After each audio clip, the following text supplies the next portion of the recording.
Hola hermanos, buenos días o buenas tardes o buenas noches, dependiendo de la hora en que estén escuchando esto.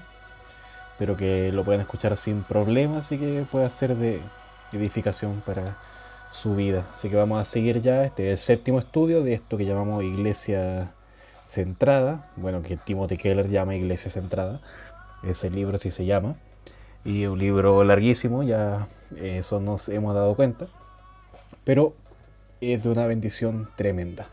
Así que tenemos que saber usarlo bien para la gloria de Dios, para edificación de la iglesia, no para simple conocimiento y todas esas cosas, bla, bla, bla, que siempre eh, nos intentan dominar. Pero debemos entender que lo que nos debe dominar es el espíritu, ser lleno del espíritu de Dios y también tener un espíritu cada vez, un carácter, en verdad, un carácter cada vez más semejante al de Cristo. Ahora nosotros sabemos que estamos en un contexto complejo, seguimos en eso, vemos todavía las noticias solamente hablar sobre este tema del coronavirus y va a seguir siendo así, lamentablemente, pero no deja de ser un motivo por el cual podemos agradecer a Dios por diversas cosas. Bueno, hay pruebas también en donde más que agradecer a Dios tenemos que pedir fortaleza. Pero aún así tenemos la oportunidad de gozarnos en el Señor, aprovechar todas las eh, oportunidades que nos da de crecer, de edificarnos, de prepararnos en todo estudio de la palabra, de tener una mejor relación también con nuestras familias para mostrarles la palabra, de profundizar en nuestras luchas con el pecado a través de la palabra, de la oración y ser santificados también, así como el nombre de Dios debe ser santificado siempre. Así que seguimos con este estudio que bien nos hemos dado cuenta de que está muy dirigido a eh, iglesia en la ciudad, o sea, en el centro, en el boom de toda nuestra cultura. Si bien lo que nos llama a esto no es un contexto similar a eso, sino que es más semejante al campo. O sea, ni tanto, pero más semejante a lo rural, como es el lugar donde estamos en Nos. Aún así, sigue siendo útil, sobre todo la sección que vamos a estar estudiando ahora, que es centrada en el Evangelio. ¿Qué es el Evangelio? ¿Qué no es el Evangelio?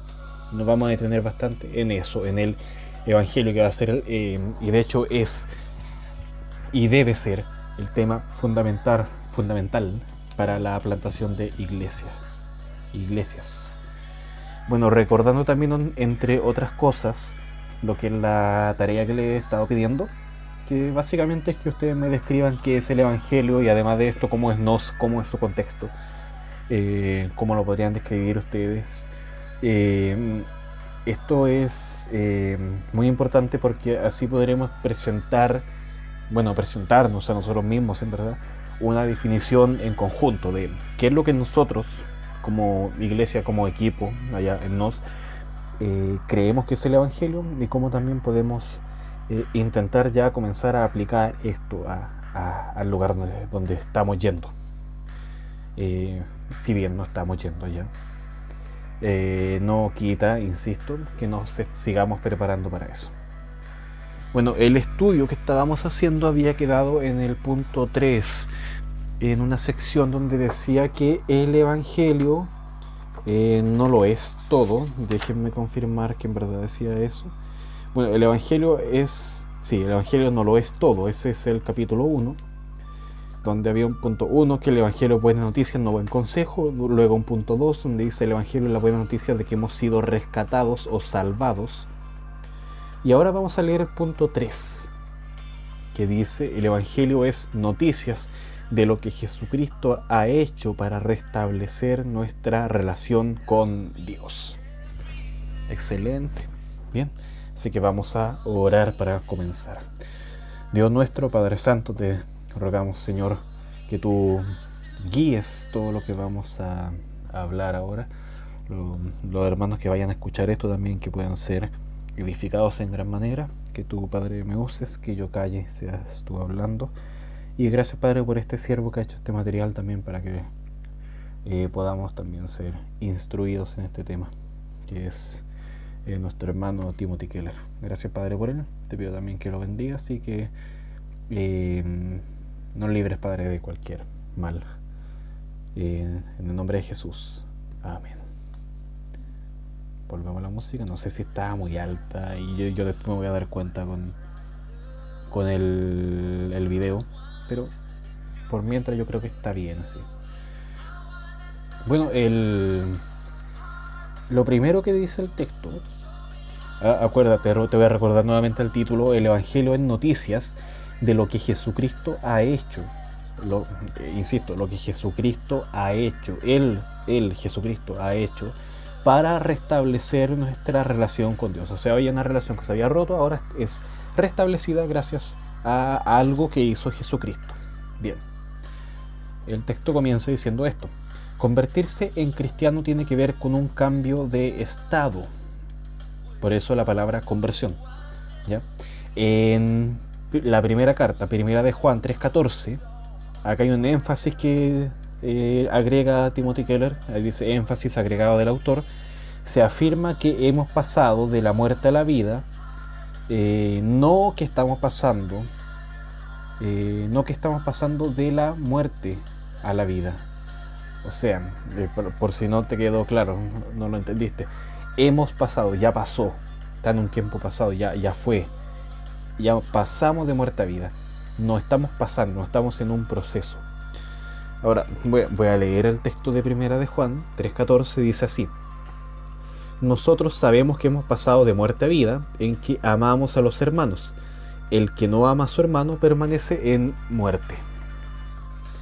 Bueno, recordar que la conversión es un tema importante en todo lo que escribe Juan, por lo menos en el Evangelio de Juan y en su primera carta. Por ejemplo, en el Evangelio de Juan, el propósito es que nosotros tuviéramos el libro para que creyéramos para vida eterna. Ahora, el propósito en primera de Juan es confirmar o verificar ese llamado, de modo que, o esa conversión. Así que podemos identificar si en verdad somos creyentes convertidos. Eso es lo que busca primera de Juan, confirmemos si en verdad somos creyentes. Entonces, acá nos habla de una conversión de muerte a vida, y el texto va a hablar harto sobre cómo esto se manifiesta en amar y dar todo por el prójimo. Los textos de primera de Juan 3, ahí como hasta el 17 por ahí, pero ese amor al prójimo va a ser una evidencia de que hemos pasado de muerte a vida, una evidencia, una manifestación. Y con esto quiero ser enfático, drástico. Amamos al prójimo porque estamos vivos. Un muerto no ama al prójimo porque está muerto. Entonces hay dos opciones. O estás vivo o estás muerto. En este caso, tienes solamente dos opciones: o estás vivo o estás muerto. No existe estado intermedio. No hay un proceso de resucitación. No existe así como tú estás muerto o estás así como no sé qué cosa, como medio muerte viviente o medio que no sé qué, o estás vivo. No. Hay solamente dos opciones. No hay un proceso de resucitación. El nuevo nacimiento que un cristiano tiene ocurre en un momento, y así, y luego de eso comienza la vida. Puede que, por ejemplo, tú lo notes o yo lo note como un proceso, pero no es así, no es un proceso. Y después el libro va a contar un ejemplo fabuloso. Después de esto, no creo que lo alcancemos a leer al tiro porque creo que viene mucho después, que a mí me encantó ese ejemplo, porque por lo menos yo soy de esas personas que no te puede decir la fecha exacta de su conversión genuina, ni dónde fue, ni nada de eso. Yo lo contemplo como un proceso, pero yo no pasé de muerte a vida como en un proceso. Yo estaba muerto y luego volví a vivir. Pero eso lo vamos a ver más adelante. En verdad eso nos va a gustar. Pero sigamos. El texto en el libro dice... Oye, yo no he dicho en qué página estamos, así que quiero inmediatamente corregir eso y decirte en qué página estamos. Estamos en la página 59. Y sí, estamos en la página 59 todavía. Ya, entonces volvamos. Yo estaba con el libro, así que no estaba con el PDF. Pero si ustedes están con el PDF, están en la página 59. Y el libro no sé si lo tienen. El texto dice: ¿usted está en Cristo o no? Bueno, lo mismo que les decía yo. ¿Es perdonado y aceptado o no? ¿Tiene vida eterna o no? En el caso, este es como el caso de tú eres 1 o eres 2. No existe tú eres 1,5. Siguiendo con el texto, mira. Por eso el doctor Martin Lloyd-Jones a menudo empleaba una pregunta de diagnóstico para determinar el entendimiento y la condición espiritual de una persona. Martin Lloyd-Jones, posiblemente no te suena, quizá si te suena y harto, quizá no te suena ni en pelea de perros, no sé. Pero Martin Lloyd-Jones es para muchos el mejor predicador de los tiempos modernos. Y ahí hay una competencia bien fuerte entre él y Spurgeon, y Carlos o Charles Spurgeon. No voy a discutir ahora quién era el mejor, pero simplemente quiero decir que con esto, que lo que está haciendo Timothy Keller a mencionar a Martin Lloyd-Jones es decirte la opinión de Martin Lloyd-Jones es de peso, es importante, así que si lo que dice él no lo dejes de considerar. No es Biblia lo que dice Martin Lloyd-Jones, no es algo inspirado por el Espíritu Santo, pero sí es de peso. Bueno, ¿qué es lo que decía él? Vamos al grano. Él preguntaba, 2 puntos. ¿Estás preparado en este momento para decir que eres cristiano? Bueno, la verdad que dice la pregunta, ¿está preparado en este momento para decir que es cristiano? Es como más educado lo habla en usted. Así, ¿usted está preparado? Es bueno hacerse la pregunta. Bueno, cristiano significa seguidor de Cristo o imitador de Cristo. Entonces, ¿estás preparado para decir que eres un seguidor de Cristo y que todos te digan, ya, claro, no te creo, sí, no eres tan perfecto? No sé, pero mira, sigamos, no quiero meter la pata. El texto dice así. Relata él, Martin Lloyd-Jones, que con el correr de los años, siempre que hacía la pregunta, la gente frecuentemente vacilaba y luego contestaba: siento que no soy lo suficientemente bueno. Ahí está lo que yo les decía. A esto, él da esta respuesta. 2 puntos. Enseguida sé que todavía están pensando en términos de ellos mismos. La idea que aún tienen es que necesitan hacerse lo suficientemente buenos para ser cristianos. Te lo repito. La idea que aún tienen es que necesitan hacerse lo suficientemente buenos para ser cristianos. Suena muy humilde, pero es la mentira del diablo, es la negación de la fe. Nunca será lo suficientemente bueno. Nunca nadie lo ha sido. La esencia de la salvación cristiana es decir que Dios es lo suficientemente bueno y que yo estoy en Él. Claro, bien. Si nos miramos a nosotros mismos, no somos dignos de decir que seguimos a Cristo y que lo amamos por sobre todas las cosas. Nuevamente ahí aparece la persona que dice, ya, claro. Pero recuerda que los méritos de Cristo están por encima de tus méritos. La justicia de Cristo es la tuya. Tú has sido justificado si has creído para salvación. Es decir, has sido hecho justo. Si en verdad tus pecados han sido llevados por Cristo en la cruz, entonces te menciono lo que los teólogos llaman la doble imputación. ¿Qué significa esto? Significa, por un lado, que Cristo lleva mis culpas y la condena que esto conllevaba, O sea, Él lleva el lado malo mío, pero además la justicia perfecta de Cristo se aplica ahora a mí. Cristo se lleva lo malo mío y yo me traigo lo bueno de Jesús. Yo puedo ser considerado como lo suficientemente bueno. ¿Puedo ser considerado lo suficientemente bueno? Sí, porque mi justicia es la de Cristo. Bueno, vamos a seguir. El punto de Lloyd Jones, yo nunca voy a pronunciar bien ese apellido por si acaso, pero yo lo pronuncio Lloyd Jones ya. El punto de Lloyd Jones es que convertirse en cristiano significa un cambio en nuestra relación con Dios. La obra de Jesús, cuando se cree y se descansa en ella, de inmediato cambia nuestra posición ante Dios. Estamos en Él. Mira lo que dice acá. La obra de Jesús de inmediato cambia nuestra posición. Y acá hay un término que es el término posicional, que se ocupa harto en teología.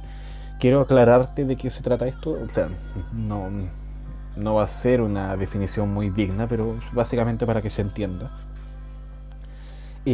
Posicional es la posición que yo tengo frente a alguien, independiente de la parte del camino en que me encuentre.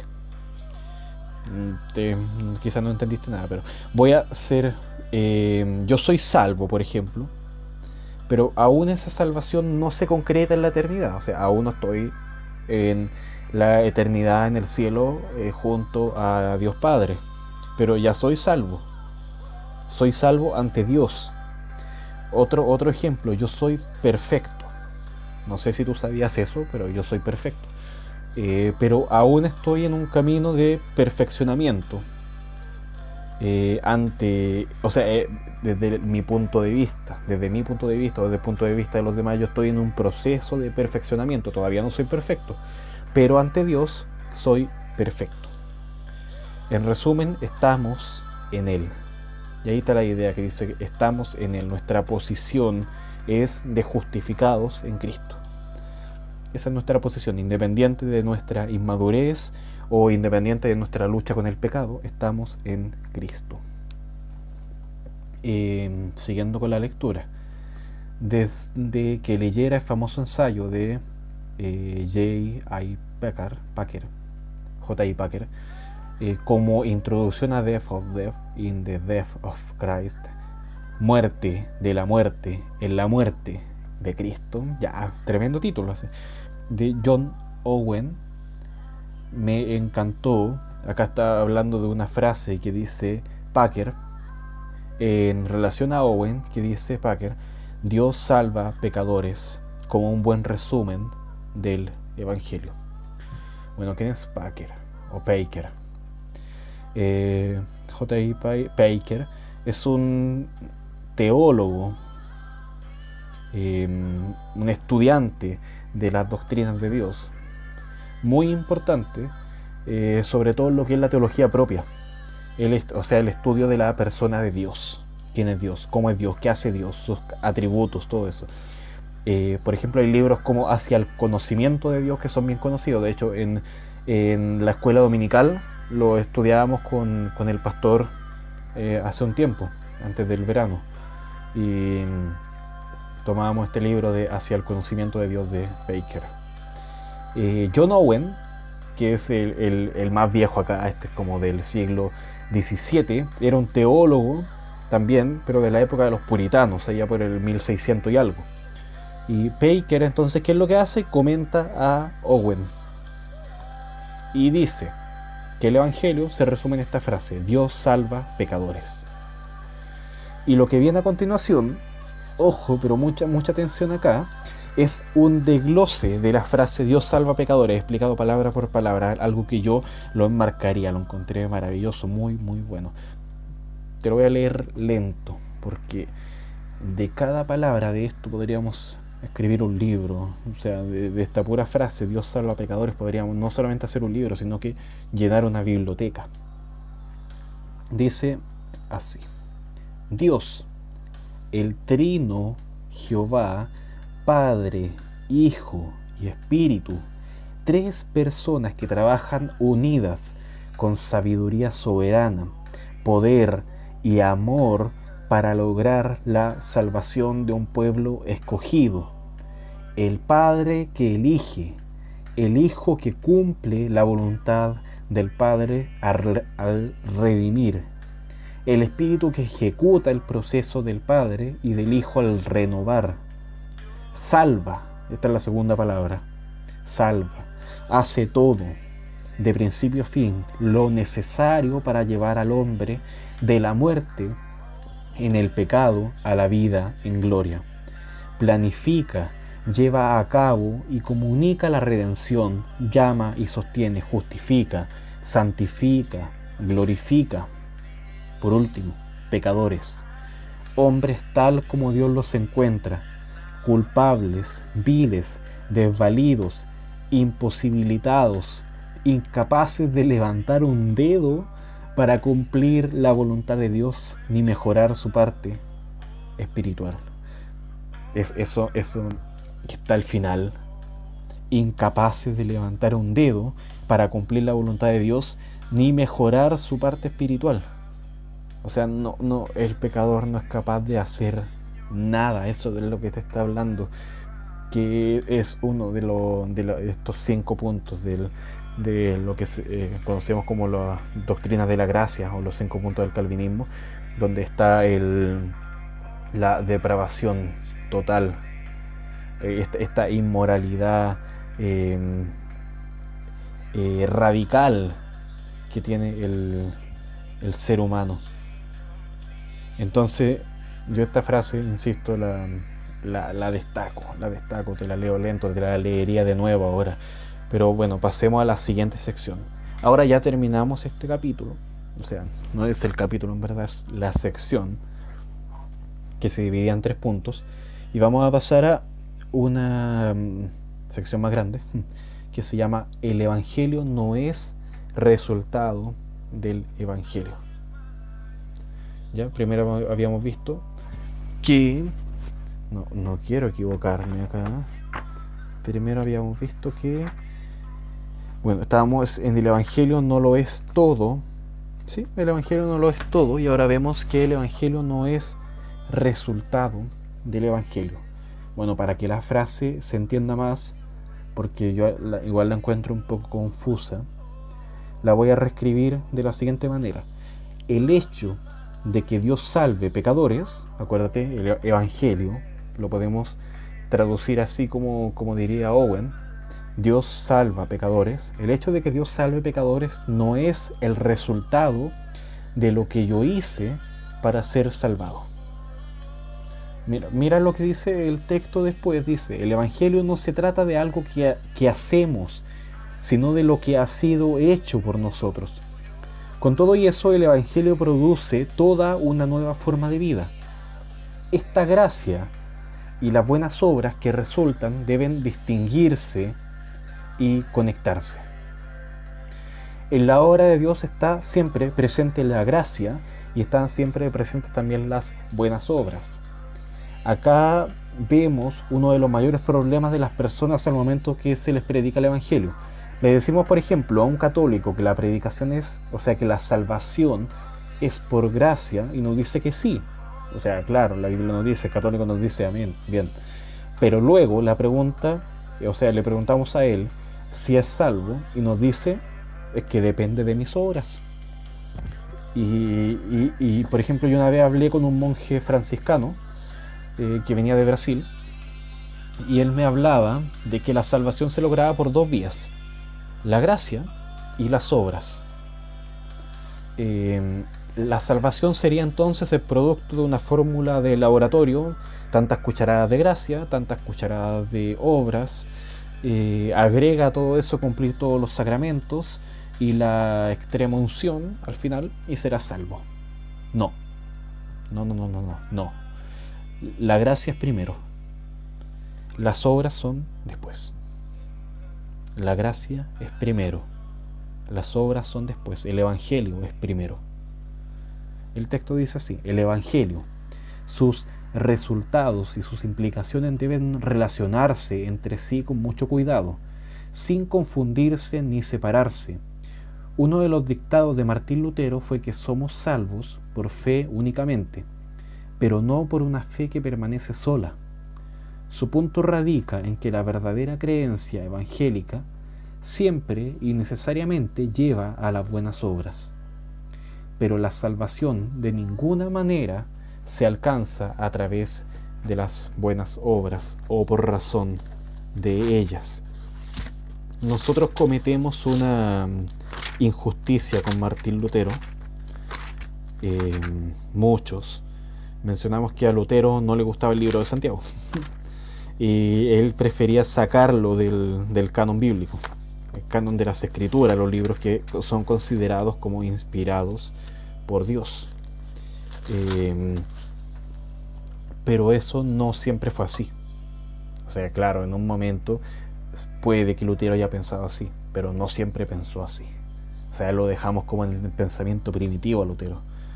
Aquí precisamente el Lutero, Martín Lutero, el que dice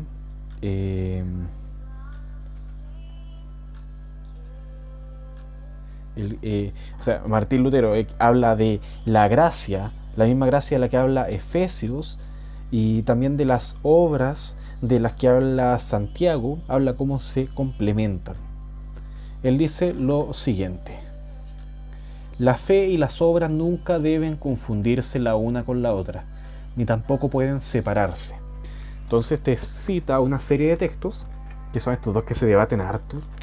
Yo te voy a leer primeramente Efesios 2, 8 al 10, y después adivina, Santiago 2, 14. Pero vamos por acá. Efesios 2 del 8 al 10 dice así: porque por gracia sois salvos por medio de la fe, y esto no de vosotros, pues es don de Dios, no por obras para que nadie se gloríe, porque somos hechura suya, creados en Cristo Jesús para buenas obras, las cuales Dios preparó de antemano para que anduviésemos en ella. Nuevamente, creados en Cristo Jesús para buenas obras. De repente nosotros como que tratamos de ir a Santiago y complementamos esto, pero el mismo texto de Efesios nos dice que somos salvos por gracia, creados para buenas obras. O sea, el propósito de esta salvación que Dios hizo fue que tuviéramos buenas obras. Ahora, el texto de Santiago. Santiago 2, 14, y te cita una serie de versículos, los cuales yo esta vez me voy a portar bien y voy a leer lo mismo que dicen ahí. Entonces, primeramente, 14. Hermanos míos, ¿de qué aprovechará si alguno dice que tiene fe y no tiene obras? ¿Podrá la fe salvarle? El 17. Así también, la fe, si no tiene obras, es muerta en sí misma. Pero alguno dirá: tú tienes fe y yo tengo obras. Muéstrame tu fe sin tus obras, y yo te mostraré mi fe por mis obras. Eso era el 17 y el 18. Ahora pasamos al 20. Más quieres saber, hombre vano, que la fe sin obras es muerta. Nuevamente cita la misma tesis. Después del 22 dice: ¿no ves que la fe actuó juntamente con sus obras? Y que la fe se perfeccionó por las obras. Ahí está aclarando bastante lo que es la idea. El 24 dice: vosotros veis, pues, que el hombre es justificado por las obras, y no solamente por la fe. ¿Ya? El 26 dice así: porque como el cuerpo sin espíritu está muerto, así también la fe sin obras está muerta. O sea, el 17, el 26, el 22, todo me tira la misma idea de que el 20, digo, de que la fe sin obras es muerta. ¿Ya? Entonces, leemos estos textos y la realidad es que ese texto del Filipenses 2:17, así también la fe, si no tiene obras, es muerta, nos choca. De alguna forma, como que con nuestra tradición nos impacta, no lo recibimos bien. Lo recibimos como con un escudo, así como que leemos este texto y al tiro nos ponemos a la defensiva. Y pasa mucho eso. No crean que si ustedes sintieron eso alguna vez, les va a pasar siempre. O sea, le pasa a ustedes nomás, a mí también me pasa. Pero ¿por qué es un texto que nos choca tanto? ¿Por qué es un texto que parece ser tan católico? O sea, es como un versículo típico de debate entre católico y evangélico. La respuesta más probable que tengo es que eso se debe a que no entendemos el contexto del libro. Decimos, y decimos correctamente, la fe sin obras es muerta, significa que las obras son una manifestación de nuestra fe. Que si en verdad tenemos fe en la obra redentora y suficiente de Dios, vamos a demostrar esto a través de las obras. Eso es sabido por nosotros, hermanos, que es así, está bien. El asunto es que no dejamos de simplemente agarrar un versículo y explicarlo sin considerar lo que lo rodea, sin considerar nada más allá. Primeramente, para aclararte a dónde voy, mencionar que Santiago es escrito por Jacobo, el hermano de Jesús. Bueno, el libro de hecho debería llamarse Jacobo, pero nosotros lo tenemos acá como Santiago, no voy a discutir sobre eso ahora. Él era el pastor que reunió a los demás pastores, reunió a los apóstoles, a los ancianos, para hacer lo que se llamó el Concilio de Jerusalén, que está en el libro de Hechos 15, o sea, en el capítulo 15 de Hechos, y ahí se determinó cómo debía ser el trato en la fe hacia los gentiles. Y en ese concilio hay un énfasis en la gracia, y en la gracia hacia los gentiles. Entonces Jacobo era un conocedor de la gracia, sabía cómo la gracia podía salvar a alguien. Bueno, ese es quien escribe, ese es Jacobo. Los destinatarios de la carta de Jacobo eran posiblemente convertidos de Pablo, según varios comentaristas. O sea, ¿qué quiere decir esto? Que ellos conocían lo que era la gracia, porque Pablo también hace un énfasis muy grande en la gracia, sobre todo en los de Efesios que leímos delante. Ellos podrían preguntarse, ¿la salvación era por obras? Y dirían, no, la salvación es por gracia, lo tenían claro. El problema que ocurre es el siguiente.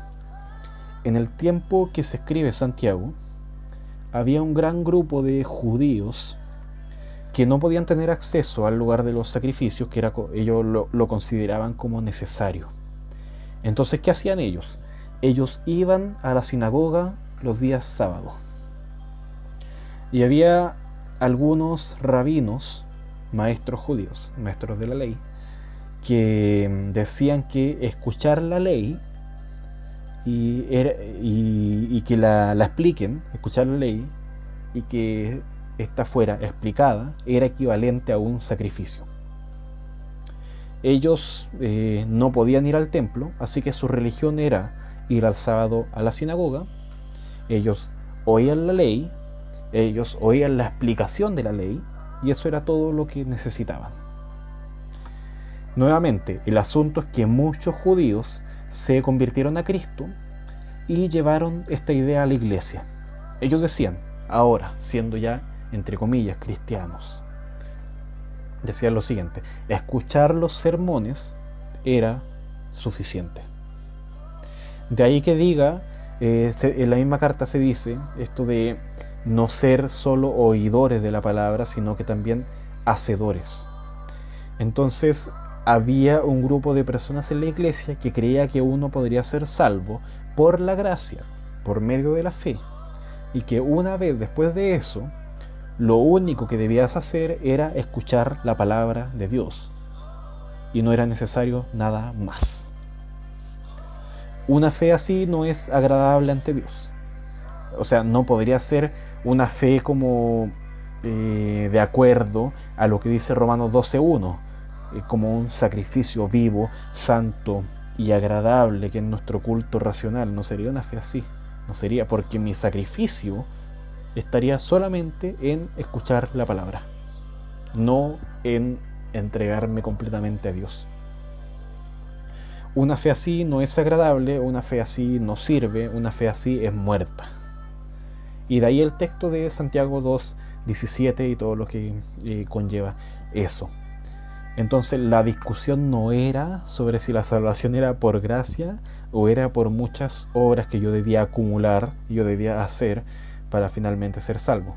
No, o sea, por supuesto ese tema ha estado siempre presente en la iglesia, pero el asunto principal era el de una doctrina falsa. Jacobo escribe este texto para corregir una doctrina falsa.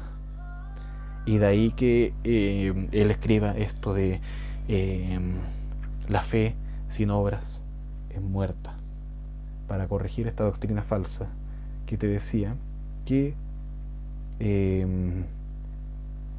una vez sido salvo, prácticamente no debías hacer nada más que ser un ente pasivo. Entonces entra Jacobo a corregir eso. El texto sigue diciendo, acá estamos ya avanzando un poquito, dice: estoy convencido de que la creencia en el Evangelio nos lleva a cuidar del pobre, que es un énfasis también en Santiago, porque hay contexto también con la pobreza ahí en Santiago, y a participar activamente en nuestra cultura, tanto como de que Lutero dijo que la verdadera fe lleva a las buenas obras. Pero así como la fe y las obras no deben separarse ni confundirse, los resultados del Evangelio nunca deben separarse del Evangelio mismo ni confundirse con él.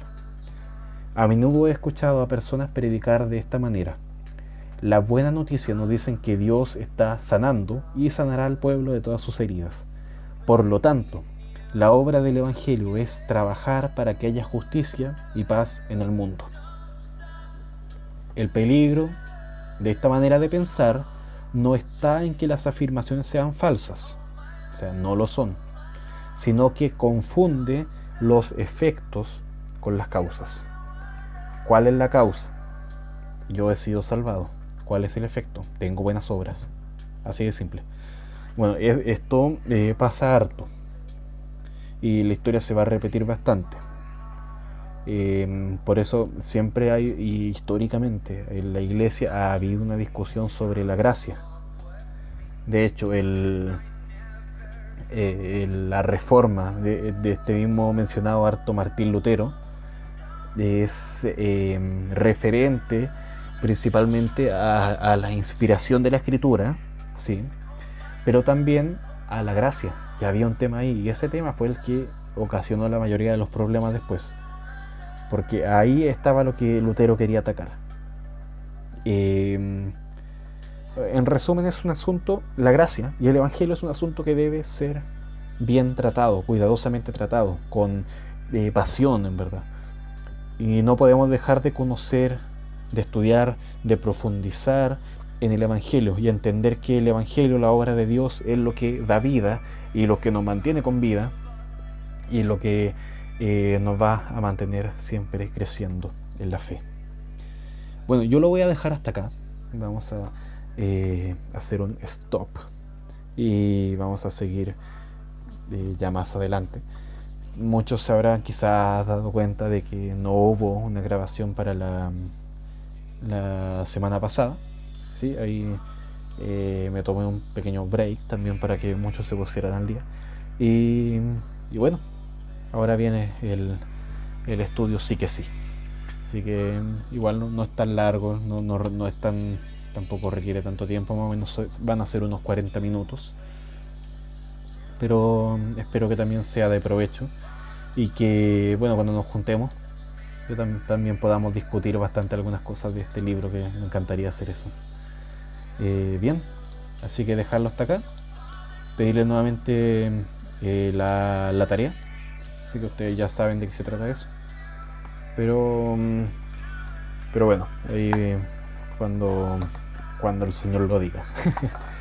Ánimo en todo, sabemos que estamos en un periodo de mucha aflicción, incertidumbre, miedos, pero confía, Dios ha vencido y Dios es soberano, Dios tiene el control y Dios tiene siempre tiene un propósito y puedes descansar en eso, descansar también y esforzarte en la gracia. Así que gracias, hermanos, vamos a seguir las próximas semanas con esto y obviamente avanza en la lectura como quieras, si quieres leerte todo el libro en un día sería maravilloso. Y aunque yo creo que te va a provocar un dolor de cabeza más o menos, porque igual es mucha información. Pero bueno, hay que seguir siempre adelante. Abrazos hermanos, ánimo y que el Señor los bendiga y también los use. Chau chau.